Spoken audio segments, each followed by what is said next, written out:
We are along the Riverwalk with Hart Plaza to my left, all 14 acres of it. The Detroit Riverfront Conservancy says that they've seen a 20% increase this year in the use of this space. Over at DeQuindercut, they say they've seen a 50% increase in the use of that space, and so they stress that it takes money to maintain these spaces.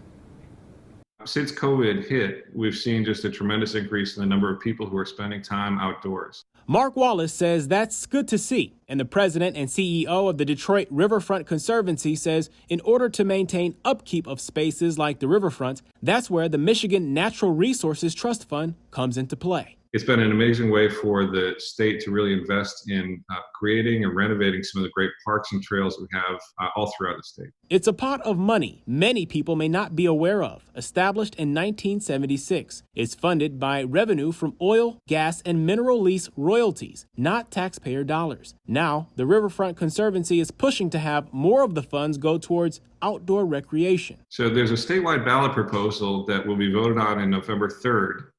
During the general election. And that's for a vote yes for Michigan Water. And what that does is it allows for a change to the funding formula.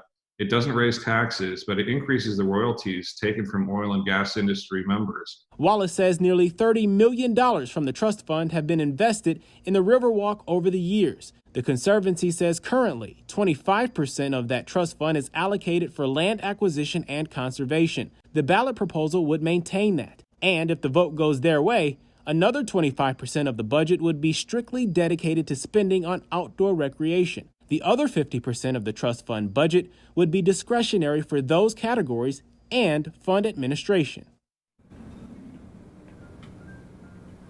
And the B2B or border-to-border trail over in Washtenaw County all the way up to Tahquamenon Falls, as well as Lake Michigan's beaches, are other spaces that are able to tap in to this trust fund. Reporting live in downtown Detroit this morning, Darren Cunningham, 7 Action News.